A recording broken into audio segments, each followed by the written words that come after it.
Hi, everybody. It's Carl Kasgard from airplanehunters.org. And we're back here again for week number 2 with all kinds of more information, pre-information on our historic recovery of Halifax HR 871 off the south coast of Sweden. Last week, we talked to the chief diver, Jan Christensen.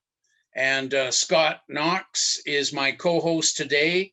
And Scott's masterminding the rebuild of everything Halifax that we recover at his rebuild shop in Ottawa. And this is all in effort of rebuilding a Halifax for the Bomber Command Museum of Canada. And I've been working on Bristol Hercules engines here at the museum. I've been gathering tons of propeller and hub parts for the Halifax bomber. That's my bailiwick. And Scott, you're the mastermind behind the rebuild of the entire airframe. And tell us goodies and things, activities that you've been doing to help our adventure keep moving forward. All right, Carl, good to see you again this week. Yeah, so since we spoke last time, I'm starting to hoist up another rib. So you can see a little jig I've made to grab the rib and put it up into position on the rear spar. And so that's moving forward. Now, some big news.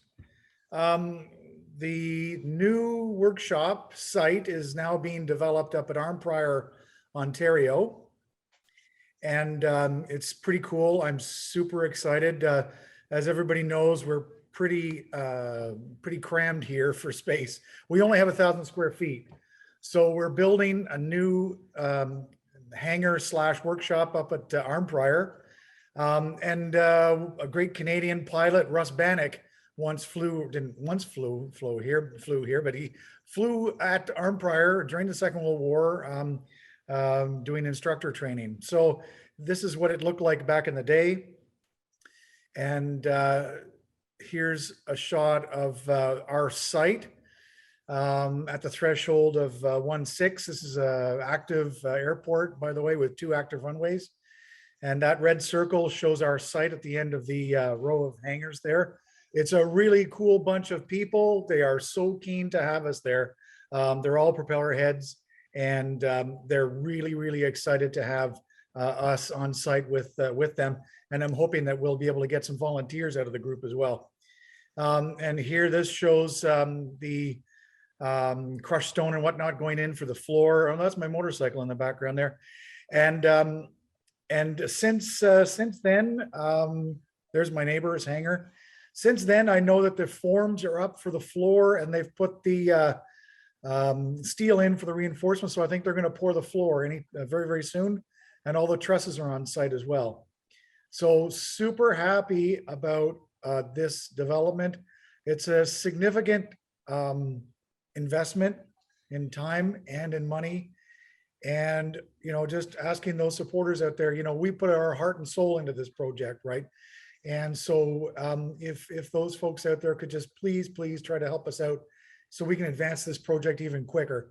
We've made good progress over the years, but we need to push hard in the next few years to really make some significant progress. So back over to you, Carl. Sure. So Scott, this is really a major step forward, I know, for you, for the Halifax project, because you barely had enough room to do the center section complete rebuild. And now you're going to go to a 60 by 60 shop. And that means we can put all our Halifax treasure together in one spot. And we can save a little money because we've been storing parts off site. So it's a win-win for everybody. Absolutely. Absolutely. No, it'll give us so much more breathing space, and we'll have a more professional shop, right? And we can maybe get some more equipment, welders, maybe a milling machine, some other equipment that we've been borrowing and stealing over the last few years. So yeah, no, it'll really help.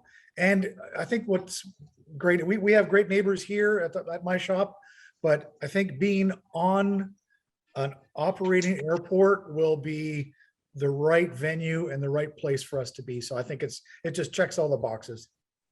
Sure. Well, that's great, Scott. And so as we go through all these programs, folks, in the weeks to come, we will lay out on the table for you all the advances we've been doing and everything here on the home front. And now we're going to go international just coming up here. We'll take a little bit of a break. But when we come back, we're going to have Gustav Fredrickson and his son Albert. They're a great team. They've got a great salvage tugboat called the River Thames. And without this vessel, folks, we'd be literally dead in the water. We I'm really need looking that forward. big boat. Yeah. Really So looking forward to talking to them. We've used the River Thames 2 times before to get ready. And now we will talk with Gustav just after the break. We'll be right back on airplanehunters.org.